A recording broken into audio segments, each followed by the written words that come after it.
There are many great Gothic cathedrals in Europe, but few produce the same feeling as Chartres. When you step inside, the air itself seems blue. Light pours through the stained glass and fills the entire building with deep reds and violet blue tones, creating an atmosphere unlike that of any other church. It's easy to think that this effect is simply the result of extraordinary stained glass. But the astonishing windows of Chartres are only possible because of a series of structural innovations that transformed Gothic architecture forever. Two factors make Chartres Cathedral one of the most luminous, colorful, and powerful medieval churches in Europe. One is indeed its stained glass, which we will return to later.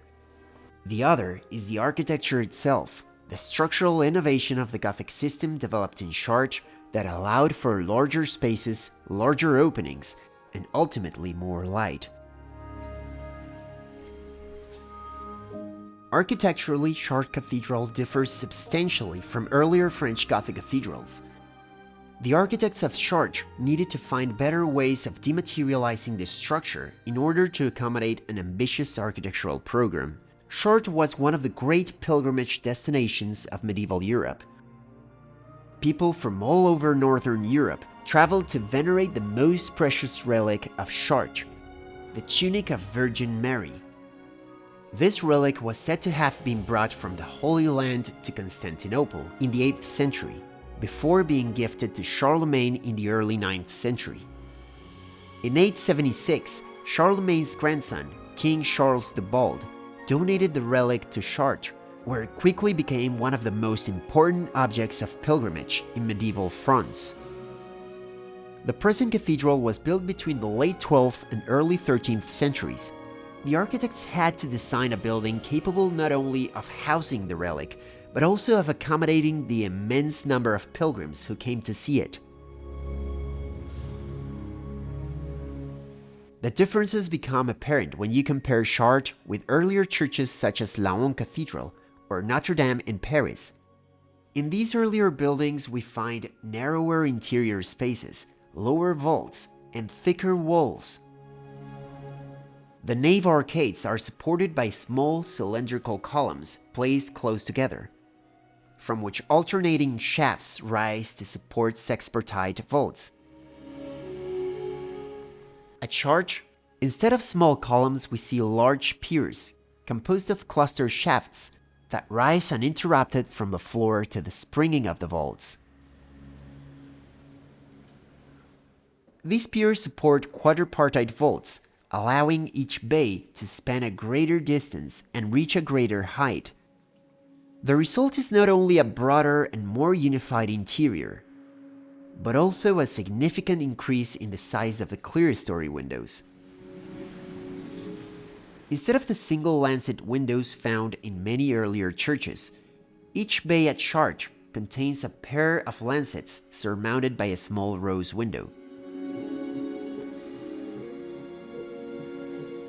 The flying buttresses were equally important.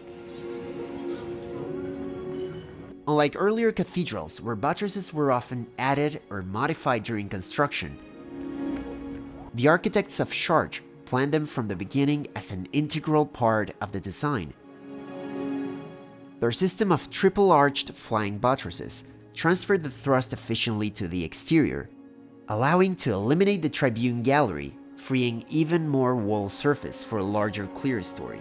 As a result, the traditional 4-level elevation was simplified into 3 levels, creating a lighter and more open interior. All these structural innovations not only increased the amount of light entering the building, but also created spaces that feel wider, taller, and more spacious than those of earlier cathedrals. Radiating chapels around the ambulatory, behind the altar, were already a common feature in churches since the early Middle Ages. They were used to house relics of saints and martyrs, and pilgrims would often visit a specific chapel. Early Gothic churches in France, such as Saint-Denis, have relatively shallow chapels. Because Chartres possessed one of the most important relics in Europe, its architects expanded this arrangement, alternating 3 shallow chapels with 3 much deeper ones. The Tunic of the Virgin was housed in one of these larger chapels. The circulation system was also redesigned to accommodate large crowds.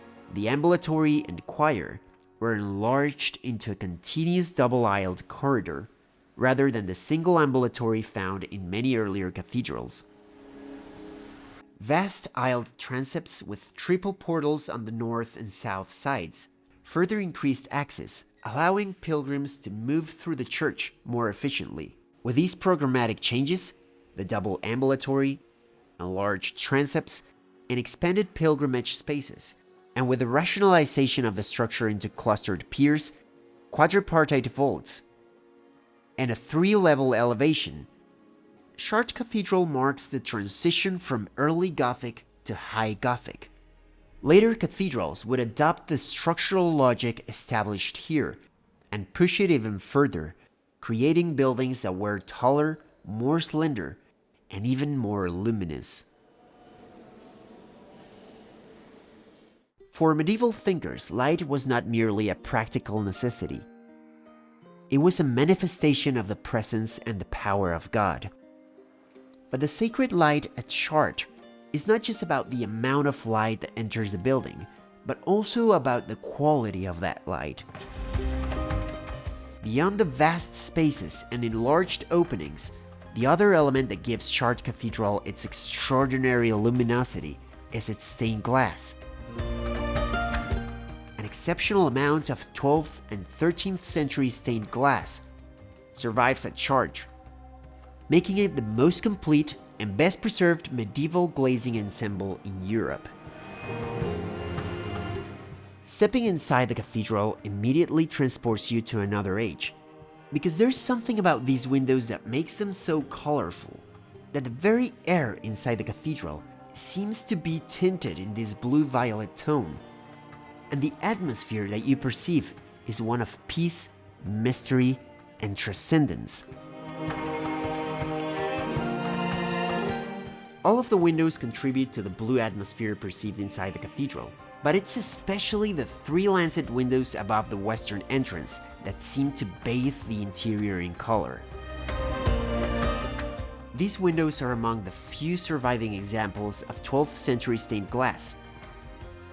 Most of the medieval glass that survives in Europe dates from the 13th century or later, when glazing techniques had become increasingly sophisticated, and artists were capable of producing more refined figures and more complex compositions. Yet there is something uniquely powerful about these earlier windows that later artists, despite their increasing technical skill, were never able to replicate. Light passing through them acquires an unusual richness, causing the blues and reds to glow with an almost jewel-like intensity. Later windows rarely produce quite the same saturation and intensity of color. The deep blues and reds of Chartres possess a visual power that remains one of the cathedral's most distinctive and unforgettable qualities.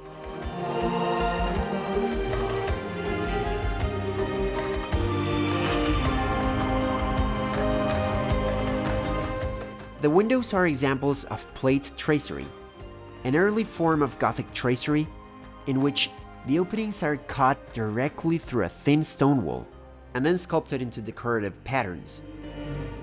Chartres reached the height of sophistication in plate tracery at a time when the newer technique of bar tracery was beginning to appear elsewhere in France. Chartres owes much to Laon Cathedral.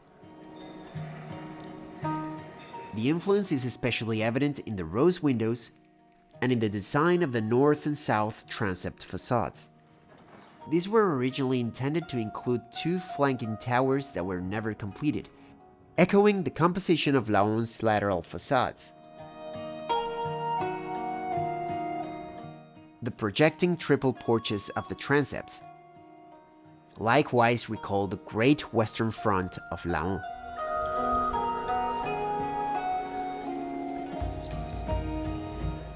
The interior unity of Chartres Cathedral is not fully reflected on the outside.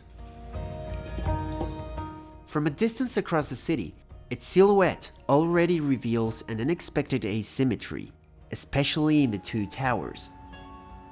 But it is only when you approach the west front that this sense of imbalance becomes fully apparent.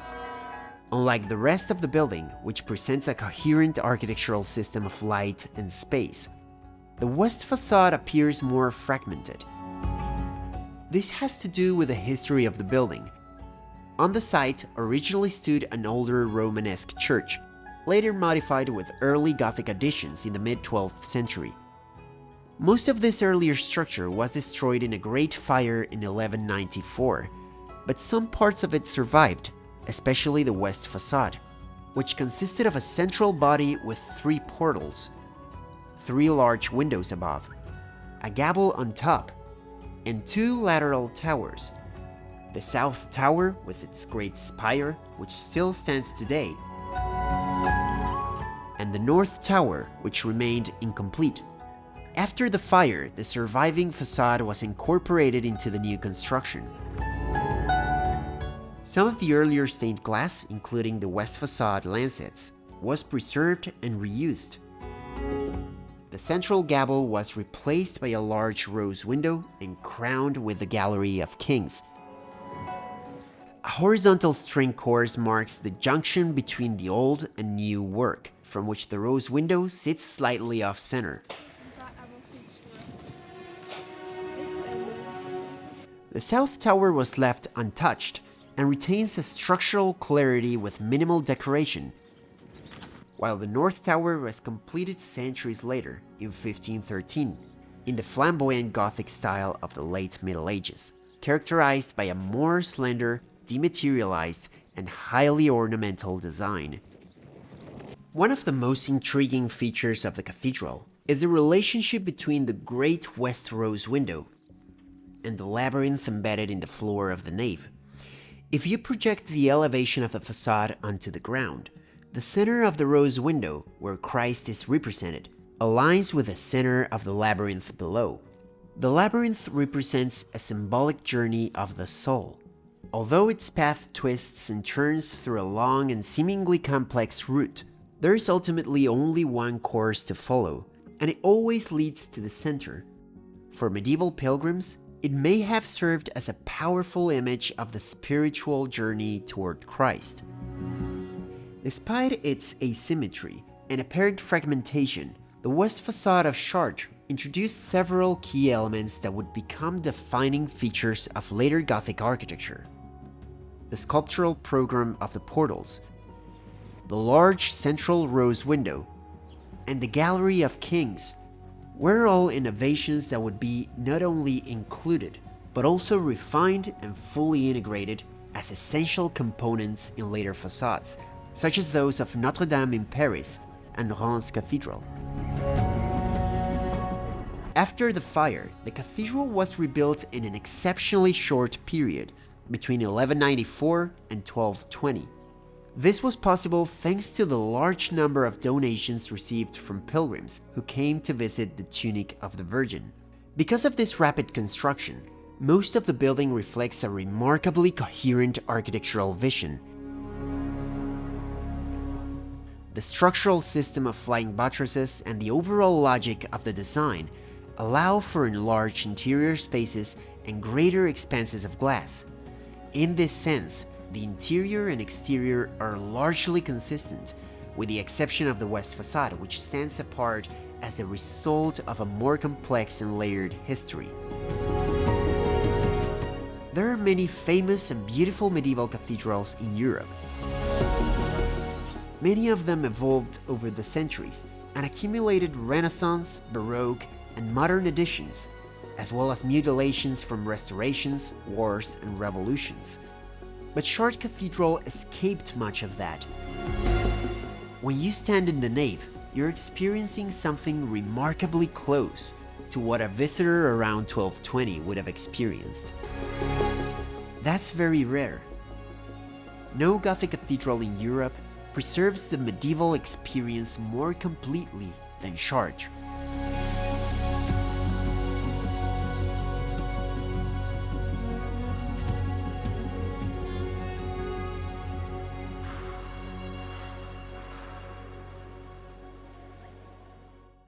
Thank you for watching. I hope you enjoyed and learned. Please like this video and remember that you can see much more of architecture and cities on my channel, so make sure you subscribe.